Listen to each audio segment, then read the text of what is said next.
আমরা কি করে বুঝবো যে আল্লাহ তাআলা আমাদের ভালোবাসেন? কিভাবে বুঝবো যে তিনি আমাদেরকে পছন্দ করেন, ভালোবাসেন? এটা বুঝার কিছু সিস্টেম আছে। এক নম্বর সিস্টেম হচ্ছে আপনি জাস্ট দেখুন যে আপনি নিজেকে কোন কাজে ব্যস্ত রেখেছেন।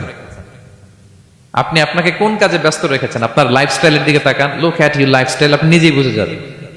আপনি যদি দেখেন যে না, আপনার ভালো ভালো কাজে আপনার ব্যস্ততা, আপনার এঙ্গেজমেন্ট ভালো লোকদের সাথে, আপনার সার্কেলটা ভেরি গুড সার্কেল, ভালো কাজে আপনার মন টানে, আপনি ভালো কাজ করেন, যদি আপনার কার্যক্রম এরকম হয় তাহলে বুঝে নেবেন আল্লাহ তাআলা আপনাদেরকে ভালোবাসেন। আলহামদুলিল্লাহ। আর যদি দেখেন না, যত আকাম কুকাম আছে ওইটার সবার আগে আপনি, যেই কাজে আল্লাহর ক্রোধ আসে, আল্লাহ রাগ হয়ে যান, যেই কাজ ইসলামে করার নিষেধ, যেটাতে তার অসন্তুষ্টি, ওই কাজে আপনার এঙ্গেজমেন্ট, ইনভলভমেন্ট, আপনার সার্কেল গুলাও এরকম, তাহলে বুঝে নিবেন আল্লাহ ভালোবাসা, এই মহা সৌভাগ্য আপনার কপালে জোটে নাই। তাহলে এটা হচ্ছে একটা সিস্টেম। আল্লাহ আপনাকে ভালোবাসেন কিনা এভাবে বুঝবেন যে আপনি নিজেকে কোন কাজে ব্যস্ত রেখেছেন, একটু দেখুন, আপনি মিলাতে পারবেন। দুই নাম্বার পদ্ধতি হচ্ছে এটা বোঝার যে তিনি আমাকে ভালোবাসেন কিনা, সেটা হচ্ছে পৃথিবীবাসী আপনাকে ভালোবাসে কিনা এটা একটু দেখেন। এই পৃথিবীর ভালো মানুষগুলোর কাছে আপনার একটা গ্রহণযোগ্যতা আছে কিনা এটা দেখেন। এটা দেখলে আপনি বুঝতে পারবেন। সহিহ মুসলিমের একটা ছোট্ট হাদিস শেয়ার করি। রাসূল সাল্লাল্লাহু আলাইহি ওয়াসাল্লাম বলেছেন যে ইন্নাল্লাহা ইযা আহাব্বা আবদান দাআ জিবরিল ফাকালা ইন্নী উহিব্বু ফুলানান ফাআহিব্বা। আল্লাহ তাআলা যখন কোনো বান্দাকে ভালোবাসে তখন তিনি জিবরাইলকে ডেকে বলেন, হে জিবরাইল, আমি আমার এই বান্দাকে ভালোবাসি, তুমিও তারে ভালোবাসো। ফায়ুহিব্বুহু জিবরিল, জিবরাইল আলাইহিস সালাম তারে ভালোবাসতে শুরু করে। শুধু এখানেই না, সুম্মা ইউনাদি ফিস সামা, তারপরে তিনি আকাশে একটা অ্যানাউন্সমেন্ট করেন। ফায়াকুল, তিনি বলেন যে ইন্নাল্লাহা ইউহিব্বু ফুলানান ফাআহিব্বু, ও আকাশবাসীরা, ও ফেরেশতারা, আল্লাহ তাআলা তার এই বান্দাকে ভালোবাসে, তোমরা সবাই তার ভালোবাসো। তখন ফায়ুহিব্বুহু আহলুস সামা, গোটা আকাশবাসী তারে ভালোবাসতে শুরু করে, মানে ফেরেশতারা। তো আল্লাহ তাআলা এবং সকল ফেরেশতারা যখন তাকে ভালোবাসতে শুরু করে, রাসূল সাল্লাল্লাহু আলাইহি ওয়াসাল্লাম বললেন সুম্মা ইউদাউ লাহুল কবুলু ফিল আরদ, তখন পৃথিবীতে তার গ্রহণযোগ্যতা বাড়িয়ে দেওয়া হয়, তার অ্যাকসেপ্টেন্স বাড়িয়ে দেওয়া হয়। সবার কাছে তার একটা গ্রহণযোগ্যতা আছে, সবাই তাকে ভালোবাসে। এটা হচ্ছে একটা পদ্ধতি যে আল্লাহ তাআলা আপনাকে ভালোবাসে কিনা আপনি নিজেই বুঝবেন, যে পৃথিবীবাসী আপনাকে ভালোবাসে কিনা, আপনার কলিগরা আপনাকে ভালোবাসে কিনা, আপনার বন্ধুরা আপনাকে ভালোবাসে কিনা, আপনার নেইবররা আপনাকে ভালোবাসে কিনা, পৃথিবীর ভালো মানুষগুলোর কাছে আপনার গ্রহণযোগ্যতা আছে কিনা। যদি থাকে বুঝবেন আল্লাহ তাআলা আপনাকে ভালোবাসেন, ঠিক কিনা? আল্লাহ তাআলা আমাদেরকে যেন ওই কাতারে শামিল করেন, আমরা পড়ি আমিন। তাহলে আলোচনার টপিক আল্লাহ তাআলা যাদেরকে ভালোবাসেন। শুরুতে আমরা জানলাম ভালোবাসার পদ্ধতি হচ্ছে, প্রক্রিয়া হচ্ছে একটাই, রাসূল সাল্লাল্লাহু আলাইহি ওয়াসাল্লামের পুঙ্খানু অনুসরণ, তার চেয়ে বেশিও না কমও না, হুবহু অনুসরণ, ঠিক কিনা? দুই নম্বরে জানলাম কি করে বুঝবো, নিজের দিকে তাকান, আপনি কি করেন, what's your activity, what's your engagement, নিজেই বুঝবেন। আর দেখেন যে আশেপাশের মানুষ আপনার ব্যাপারে কি বলে। পৃথিবীবাসী যদি আপনারে পছন্দ করে, তার মানে আল্লাহ তাআলাও আপনারে পছন্দ করে। সবাই বুঝতে পেরেছেন? আচ্ছা, এবার সরাসরি কোরআনে চলে যাই, মূল টপিক বিশ্লেষণে। আল্লাহ তাআলা অনেক শ্রেণীর ব্যক্তিকে ভালোবাসেন বলে তিনি ঘোষণা করেছেন। তিনি বলেছেন যে আমি তাদেরকে ভালোবাসি। এর মধ্যে এক নাম্বার হচ্ছে আল মুহসিনুন। একটু আমার সাথে সাথে বলেন, আল মুহসিনুন।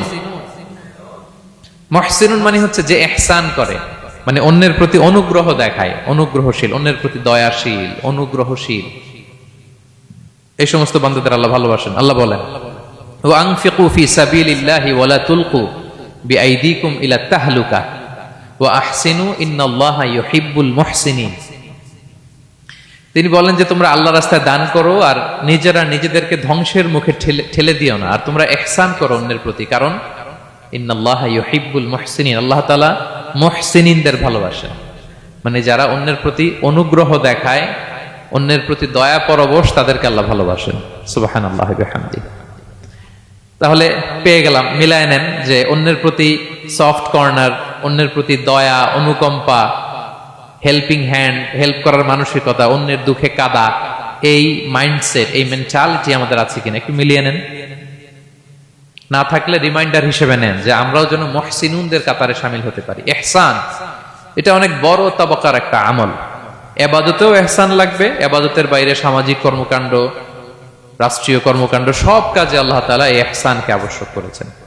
অনুগ্রহ, অন্যদের প্রতি অনুগ্রহশীল হওয়া। ইবাদতে ইহসানটা কেমন? সেদিন জিবরাইল আলাইহিস সালাম রাসূল সাল্লাল্লাহু আলাইহি ওয়াসাল্লামকে জিজ্ঞেস করেছিলেন জি ইয়া রাসূলুল্লাহ, ফাখবিরনি আনিল ইহসান, ইহসান আবার কি, আমাকে একটু বলেন। তো ইবাদতে ইহসানটা কেমন? রাসূল সাল্লাল্লাহু আলাইহি ওয়াসাল্লাম বললেন যে ইহসান হচ্ছে তা'বুদাল্লাহা কাআন্নাকা তারাহু ফাইন লাম তাকুন তারাহু ফাইন্নাহু ইয়ারাক। তুমি এমন ভাবে ইবাদত করবে, তুমি ভাববে যে তুমি আল্লাহকে দেখছো, তুমি আল্লাহকে দেখে দেখে ইবাদত করতেছো, এরকম ভাবো না একটু। আর এটা ভাবতে যদি কষ্ট হয়, অন্তত এতটুকু তো ভাবো যে আল্লাহ তোমায় দেখছেন। এতটুকু ভাবা যাবে না? আমরা যখন নামাজ পড়ি, আমাদের প্রত্যেকটা সালাতের মুহূর্তে আমাদের এটা ভাবতে হবে যে আল্লাহ তাআলা কিন্তু আমাকে দেখছেন। এই যে আমি ফিসফিস করে সুবহানা রাব্বিয়াল আলা পড়ি, সুবহানা রাব্বিয়াল আযীম পড়ি, আমি তাসবিহ পড়ি, আমার রুকু সেজদা সবকিছু আমার আল্লাহ দেখছেন। এই সেন্স, এই অনুভূতি যদি আপনার মধ্যে থাকে, এটাই হচ্ছে ইবাদতের ইহসান। আর ইবাদত ছাড়া আমাদের দৈনন্দিন কাজ, পারিবারিক কাজ, সামাজিক কাজ, এই সমস্ত কাজেও কিন্তু আল্লাহ তাআলা ইহসানকে আবশ্যক করেছেন। প্রিয় ভাই এবং বোনেরা, অন্যের প্রতি অনুগ্রহ করাটাকে তিনি কি করেছেন? আবশ্যক করেছেন। একটা ছোট্ট হাদিস শুনি। হাদিসে রাসূল সাল্লাল্লাহু আলাইহি ওয়াসাল্লাম ইরশাদ করছেন যে ইন্নাল্লাহা তাবারাকা ওয়া তাআলা কাতাবাল ইহসানা আলা কুল্লি শাই। আল্লাহ তাআলা সবকিছুর উপর ইহসানকে আবশ্যক করেছেন, সবকিছুর উপর। মুমিনের সব কাজে ইহসান থাকতে হবে, অন্যের প্রতি অনুগ্রহের পরশ থাকতে হবে। এবার মজার একটা পার্ট আসছে হাদিসে, খেয়াল করে শুনি। রাসূল সাল্লাল্লাহু আলাইহি ওয়াসাল্লাম বলেন ফাইদা ক্বাতালতুম ফাআহসিনুল কিতলা। আল্লাহ তাআলা সব জায়গায় ইহসানকে আবশ্যক করেছেন। এমন কি ফাইদা ক্বাতালতুম, যখন তোমরা কতল করবে কাউকে, ফাআহসিনুল কিতলা, ইহসানের সাথে কতল করো। সুবহানাল্লাহ বললেন না? প্রসঙ্গটা কি? হত্যার প্রসঙ্গটা। রাষ্ট্রীয় কাজে হয়তো ডেথ পেনাল্টি, তার মৃত্যুদণ্ড দিতে হবে। রাসূল সাল্লাল্লাহু আলাইহি ওয়াসাল্লাম বলেন ফাইদা ক্বাতালতুম ফাআহসিনুল কিতলা, মৃত্যুদণ্ড দিবা কিন্তু ইহসানের সাথে দিও। আপনি চাইলেই তার কান কেটে ফেলতে পারবেন না, তাকে শ্বাসরুদ্ধ করতে পারবেন না, পেট্রোল দিয়ে তার দেহ জ্বালিয়ে দিতে পারবেন না, চাইলেই এই দেহটাকে আপনি নষ্ট করতে পারবেন না। রাষ্ট্রীয় কাজে বিচারে সাব্যস্ত হয়েছে তার এখন ডেথ পেনাল্টি, মৃত্যুদণ্ড কার্যকর করবেন, ঠিক আছে, কিন্তু সেখানে ইহসানের সাথে। ফাইদা ক্বাতালতুম ফাআহসিনুল কিতলা, মৃত্যুদণ্ড কার্যকর করার সময় ইহসানের সাথে করো। ওয়া ইদা যাবাহতুম ফাআহসিনুয যাবহা, জবাই করার সময় ইহসান করো। সুবহানাল্লাহ। করতেছি জবাই, করতেছি কি, কিন্তু মেরে ফেলতেছি প্রাণীটাকে খাওয়ার জন্য। স্লটারিং, লিটারালি আমি ছুরি চালাচ্ছি ওর গলায়, ফিনকি দিয়ে রক্ত বেরোবে এখনই, মেরে ফেলতেছি। কিন্তু যা মনে চায় আপনি কোপাতে পারবেন? কুরবানির পশুকে কষ্ট দিতে পারবেন না। আমরা এই ভুলটা করি। রাসূল সাল্লাল্লাহু আলাইহি ওয়াসাল্লাম দেখেন আরো স্পেসিফিক করে বলছেন যে ওয়ালিয়ুহিদ্দা আহাদুকুম শাফরাতাহু ওয়ালিয়ুরিহ যাবিহাতাহু, তোমরা জবাইয়ের সময় তোমাদের ছুরিটাকে ধার করে নিও, যাতে করে প্রাণীটা কম কষ্ট পায়। সুবহানাল্লাহ। আমরা অনেক সময় ভুল করে ফেলি। আমরা গরু শোয়ানোর পরে এই রশি কোথায়, এই ছুরি কোথায়, এই কষাই কোথায়, এই যে 7 জনের নামে জবাই হবে এদের নাম কোথায়, গরুটাকে আমরা কষ্ট দিচ্ছি। রাসূল সাল্লাল্লাহু আলাইহি ওয়াসাল্লাম বলে না, মুমিনের প্রতিটি কাজে ইহসানের পরশ থাকে। তারা প্রাণী জবাই করবে ঠিকই খাওয়ার জন্য, কিন্তু এখানেও ইহসান করতে হবে, ঠিক কিনা? তারা মৃত্যুদণ্ড কার্যকর করবে, ডেথ পেনাল্টি রাষ্ট্রীয় আইনে, কিন্তু যেমন মনে চায় তেমন করা যাবে না। ওইখানেও ইহসান রাখার দরকার আছে না নাই?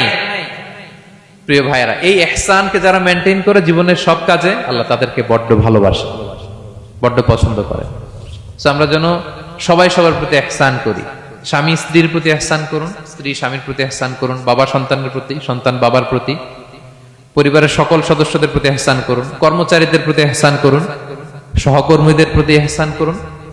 মুমিন জীবনের প্রতিটি কাজে ইহসানের পরশ থাকবে, কারণ ইন্নাল্লাহা ইউহিব্বুল মুহসিনিন। আল্লাহ তাআলা মুহসিনদের, যারা অন্যদের প্রতি অনুগ্রহ দেখায়, তাদেরকে বড্ড ভালোবাসেন। এই পয়েন্টটা কি বুঝতে পেরেছেন সবাই? ক্লিয়ার?